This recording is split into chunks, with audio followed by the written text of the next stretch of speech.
Bonjour à vous tous, j'espère que vous avez passé une agréable semaine.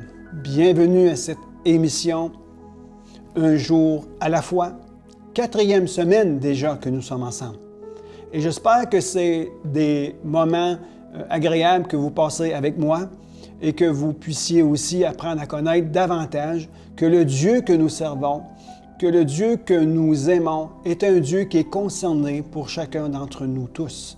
Que malgré tout ce qui peut se passer, Dieu est là et il veut te tendre la main et te secourir au moment opportun. Le salut en Jésus-Christ peut se manifester à tout moment, à tout instant pour celui qui croit en lui. La semaine dernière, je vous ai posé cette question. Est-ce que c'est possible d'avoir de l'espoir aujourd'hui? Et je vous ai dit ceci, que tout est possible à celui qui croit. Aujourd'hui, j'aimerais m'entretenir encore une fois dans cette direction-là. Mais avant tout, faisons comme l'apôtre Paul nous a enseigné. Avant tout, prions. Que la grâce de Dieu puisse être sur cette journée aujourd'hui, sur cette émission aujourd'hui. Chaque personne qui nous regarde actuellement, que les jeunes hommes, jeunes filles, un homme, une femme, ou même un couple, ou même la famille qui nous regarde en ce moment. Je prie que la bénédiction t'accompagne, que la joie de l'Éternel se révèle dans ton cœur, que la paix soit comme un habit qui repose sur ton corps et te garde en sécurité. Que le nom de Jésus-Christ te bénisse aujourd'hui. Et je prie aussi que s'il y a des temps et des moments que tu as besoin de lui, que tu puisses te rappeler que Jésus se tient là près de toi. Alors, que cette journée soit pour vous une journée agréable. Que la semaine soit pour toi aussi une semaine agréable. Nous avons vu que c'était possible d'avoir la foi aujourd'hui et que nous sommes invités à faire confiance en Dieu. Jésus a déclaré « Ayez foi en moi ». C'est une invitation d'avoir une relation avec Dieu aujourd'hui. La question ici, est-ce possible d'avoir une relation avec Dieu, le Dieu que nous ne voyons pas? Eh bien oui, c'est possible d'avoir une relation personnelle avec Jésus-Christ aujourd'hui. Et de lui mettre toute notre confiance et d'être rassuré qu'il est avec nous. D'ailleurs, Jésus a dit, « Je ne vous abandonnerai jamais, je ne vous délaisserai jamais. Je suis avec vous tous les jours jusqu'à la fin du monde. » Alors, il est important que nous puissions saisir ces paroles puissantes que Jésus a déclarées. Et je vous invite à prendre le temps de feuilleter et de continuer à lire votre Bible, surtout dans les évangiles. Les évangiles, le mot évangile signifie bonne nouvelle. Bonne nouvelle pour nous aujourd'hui. Mais parfois, ce n'est pas toujours facile. Ça nous demande un peu de discipline et un peu de courage afin de lire ce que la parole de Dieu enseigne. Mais je sais que vous êtes capable de le faire et que vous avez à cœur de connaître Dieu encore de jour en jour. Nous voulons aller ensemble un peu plus loin dans nos réflexions. Lorsque nous vivons une relation d'intimité avec Dieu, cette relation nous apporte une assurance. Elle nous communique une force, un appui, un espoir dans notre vie de tous les jours. Et je veux vous partager un verset qui est d'une force et d'une puissance extraordinaire. Ce sont encore les paroles de notre Seigneur Jésus. Dans Jean 16, verset 33. Alors, si vous avez votre Bible, ou du moins, prenez-le en note. dans Jean 16, c'est ce que la parole de Dieu enseigne, c'est le disciple que Jésus aima. Mais vous êtes aussi les bien-aimés de l'Éternel. Amen. Alléluia. OK, dans Jean 16, verset 33. Jean 16, 33. Jésus dit, et je vous invite à lire le contexte ici. C'est le contexte de la séparation et le au revoir. Et mon but n'est pas de lire tout le contexte, mais seulement sortir une portion du verset, du chapitre, pardon. Et c'est le verset 33. Je vous ai dit ces choses, afin que vous ayez la paix en moi. Vous aurez des tribulations dans le monde, mais prenez courage. Mais prenez courage. J'ai vaincu le monde. Ici, je veux simplement soutirer un mot, y donner une définition, et après ça, aller vers ce que nous avons besoin plus que toute autre chose aujourd'hui. Rappelez-vous les deux histoires que je vous ai parlé la semaine dernière. Au milieu de la tempête, sur la mer, les vagues remplissaient la barque et les disciples étaient au plein cœur d'une tempête. Ils ont fait appel à Dieu, ils ont fait appel à Jésus-Christ et Jésus a intervenu et il a amené le calme, il a amené la paix. Alors, je vais vous parler de la paix dans quelques instants, mais avant tout, je relis le verset et je vous donne une définition d'un mot en particulier. Je vous ai dit ces choses, c'est Jésus qui parle ici. Je vous ai dit ces choses afin que vous ayez quoi? La paix en moi. Vous aurez des tribulations dans le monde. Alors Jésus, il nous met comme en garde, mais Jésus savait très bien ce qui allait arriver et se passer dans le monde. Il est au courant. Il dit, vous aurez des tribulations dans le monde. Mais il dit, prenez courage. J'ai vaincu le monde. Le mot tribulation ici, on peut lui amener une définition. C'est, vous auriez des oppressions. Vous allez avoir des afflictions. Vous allez avoir de la détresse. Et aussi, dans un sens figuré, ça dit, vous allez vivre dans un chemin, parfois dans un chemin retréci. Vous allez être dans des endroits très étroits. Vous allez vivre contracté et même privé de vos droits.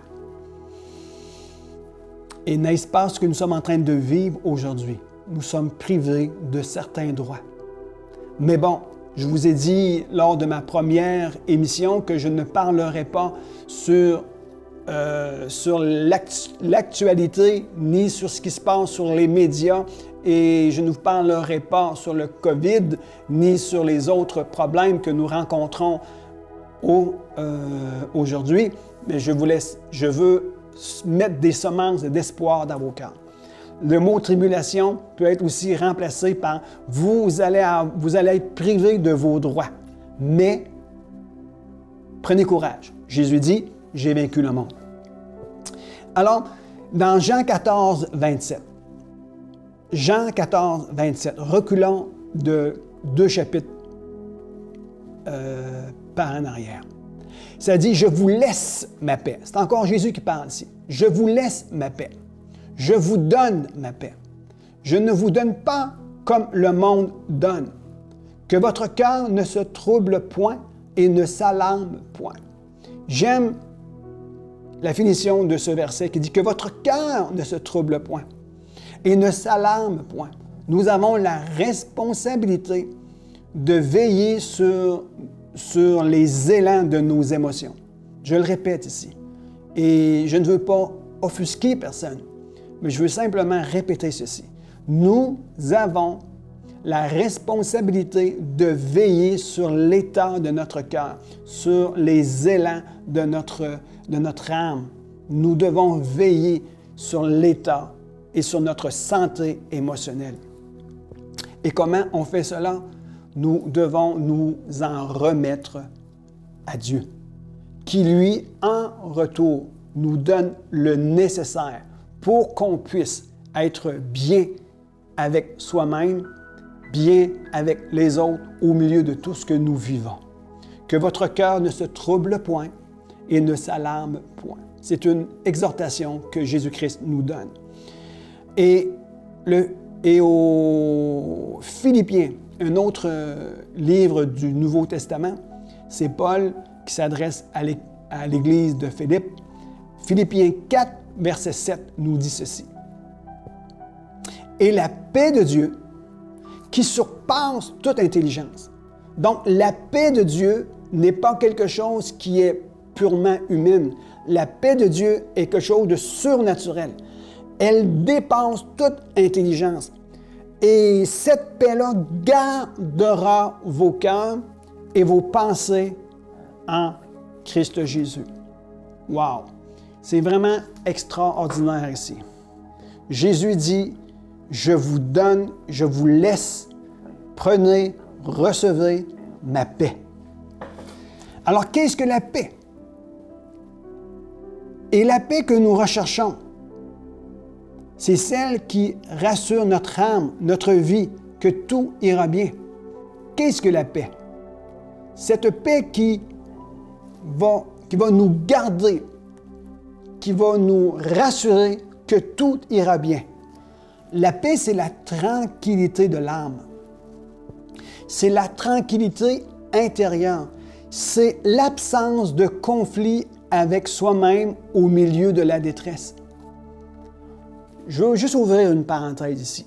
La paix, ce n'est pas l'absence de conflit extérieur avec les autres. La paix que Jésus parle ici, il dit que ton cœur ne se trouble point, que ton cœur ne s'alarme point. La paix que Jésus veut nous donner, c'est la paix intérieure, c'est la tranquillité de l'âme malgré les choses extérieures. C'est la paix avec soi-même au milieu de la détresse. La paix, c'est cette force tranquille qui nous garde dans la confiance et qui nous protège d'un débordement intérieur qui peut arriver lorsqu'on n'en peut plus. Je répète ça ici car c'est très important. Parce que nous entendons toutes sortes de situations. Il y a des hommes, il y a des femmes qui subissent des effets collatéraux de ce que nous sommes en train de vivre en ce qui concerne la pandémie. Il y a des débordements extérieurs. Il y a toutes sortes de situations qui arrivent. Et nous avons besoin de recevoir la paix, cette paix que Jésus seul sait nous donner. Cette paix qui est comme une force tranquille qui nous garde dans la confiance et qui nous protège d'un débordement intérieur qui peut arriver lorsqu'on n'en peut plus. Ce dont nous avons besoin au cœur même de tout ce qui se passe actuellement, c'est la paix que Jésus donne. Relisons un des versets que nous lisons à chaque émission. Et c'est une invitation à recevoir cette paix. C'est Romains 5, versets 1 et 2. Étant donc justifiés par la foi, nous avons la paix avec Dieu par notre Seigneur Jésus-Christ. Nous retrouvons encore le même discours, les mêmes choses qui reviennent. Par la foi, nous avons la paix par Jésus-Christ, notre Seigneur. Nous devons croire en Dieu. Nous devons nous devons aller vers Dieu par la foi. Et par Jésus-Christ, il nous donne la paix. Amen. C'est important. Aujourd'hui, il y a beaucoup de personnes, et cela m'est arrivé à moi aussi, et parfois, ça m'arrive encore, que je suis troublé, que nous sommes troublés, que nous vivons de l'incertitude, et on se dit, que va-t-il arriver? et on sent un bouillonnement de frustration en nous, un bouillonnement de colère, un bouillonnement de découragement. Et avant de sombrer dans le désespoir, tu as cette opportunité de te tourner vers Jésus, afin qu'il puisse te donner cette paix intérieure, cette force intérieure qui va te garder, qui va te protéger contre tout débordement intérieur dans ta vie. Alors, comment inviter Jésus ou comment recevoir Jésus dans notre vie pour que cette paix puisse venir s'installer? Je vais vous revenir après cette pause musicale avec ce chant que Émilien Coton va nous interpréter, dont le titre est « Reste là ». Je vous reviens immédiatement après ce court moment musical.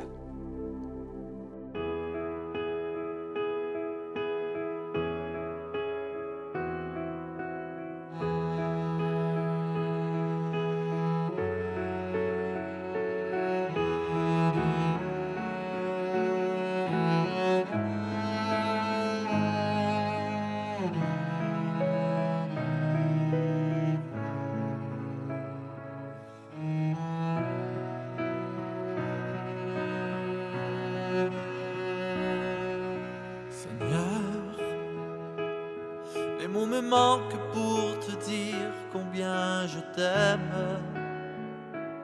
J'ouvre mes bras à ton amour, puisque tu m'aimes.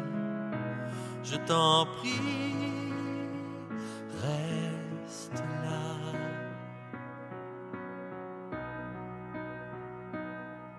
Seigneur, les mots me manquent pour te dire combien je t'aime. J'ouvre mes bras à ton amour, puisque tu m'aimes. Je t'en prie, reste là.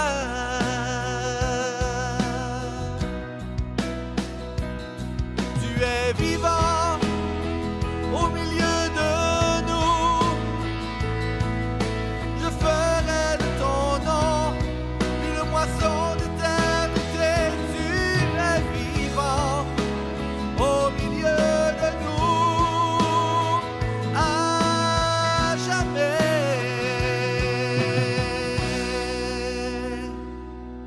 Seigneur, les mots me manquent pour te dire combien je t'aime. J'ouvre mes bras à ton amour, puisque tu m'aimes. Je t'en prie, reste là.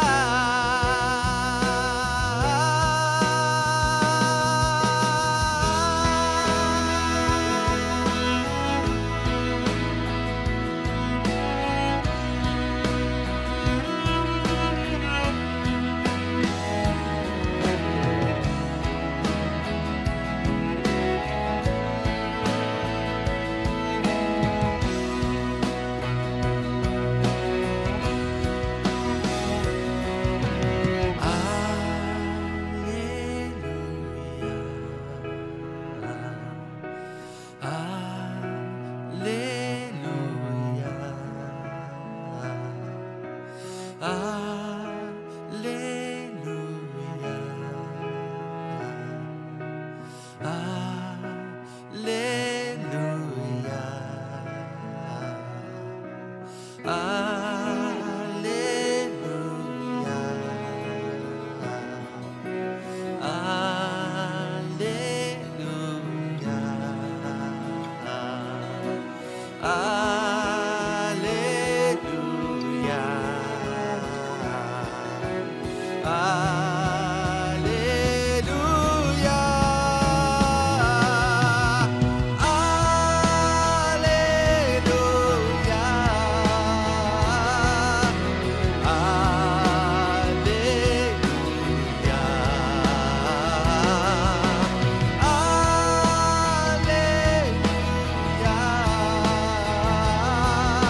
Alors nous sommes de retour après ce chant magnifique de Émilien.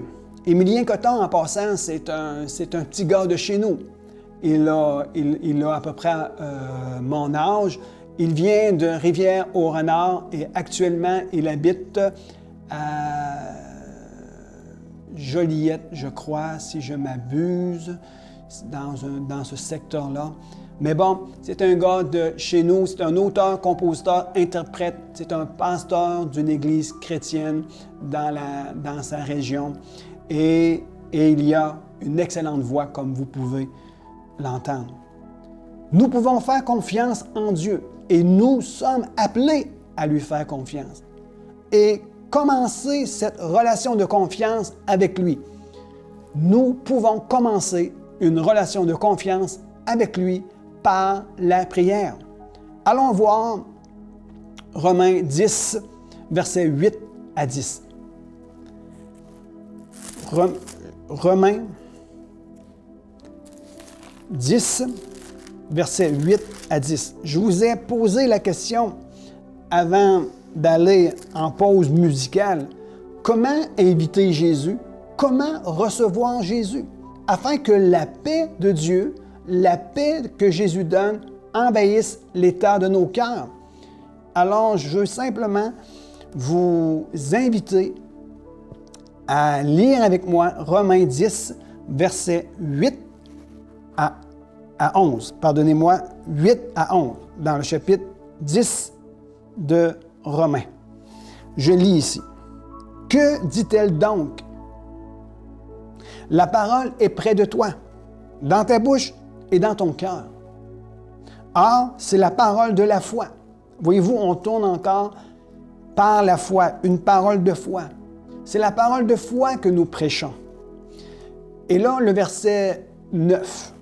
Si tu confesses de ta bouche le Seigneur Jésus, et si tu crois dans ton cœur que Dieu l'a ressuscité des morts, tu seras sauvé. Je vais continuer à lire. Après ça, je veux juste donner une définition du mot « tu seras sauvé », du mot « sauvé ». Le verset 10. « Car en croyant du cœur, on parvient au salut. En confessant de la bouche, on parvient à la justice. »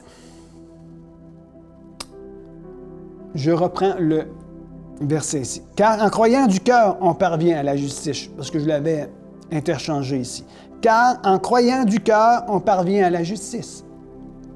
Et en confessant de la bouche, on parvient au salut, selon ce que dit l'Écriture. Quiconque croit en lui ne sera pas confus. » Ne sera pas confus. Celui qui croit en Dieu ne sera pas confus au milieu de tout ce qui est en train de vivre. Nous déposons notre confiance, notre foi en Dieu et il nous amène la paix. Le mot ici qui dit que si tu crois dans ton cœur que Dieu l'a ressuscité d'entre les morts, tu seras sauvé. Le mot « sauver » nous parle de salut, nous parle du salut de notre âme, de la vie éternelle, nous parle de guérison, nous parle de paix, de joie, de quiétude, et non pas d'inquiétude, mais elle nous parle de quiétude, elle nous parle de abondance, elle nous parle de prospérité, prospérité émotionnelle, prospérité physique, prospérité sur tous les aspects. Quand Jésus dit « tu seras sauvé », il te protège au milieu de la tempête, là où tu es assis dans ta barque de tous les jours. Il va te sauver, il va t'amener de l'autre côté en te procurant la paix. Alors, en conclusion de cette émission aujourd'hui, je veux vous inviter à croire que Jésus-Christ, l'œuvre de Jésus-Christ à la croix, lorsqu'il est mort sur la croix, la Bible nous enseigne que quand que Jésus est mort à la croix, c'était pour nous amener dans le salut, pour nous pardonner de tous nos péchés, de nous pardonner de tout ce que nous avons fait dans notre vie. Et lorsqu'il est ressuscité d'entre les morts, c'est qu'il a dit, celui qui croit en moi, parce que je suis ressuscité, je lui accorderai aussi la vie. Je vous invite que vous puissiez confesser de votre bouche, croire dans votre cœur que Jésus-Christ est ressuscité d'entre les morts et qu'il est concerné pour toi et qu'il veut te donner tout ce dont tu as besoin aujourd'hui. Recevez Jésus comme votre Sauveur et Seigneur au milieu de ce que vous êtes en train de vivre. Confessez de votre bouche que vous avez besoin de lui maintenant, que vous avez besoin de son intervention. Et remerciez-le qu'il est là et qu'il se tient près de toi et qu'il veut t'amener à être sauvé, guéri, délivré et qu'il veut aussi te donner tout ce dont tu as besoin.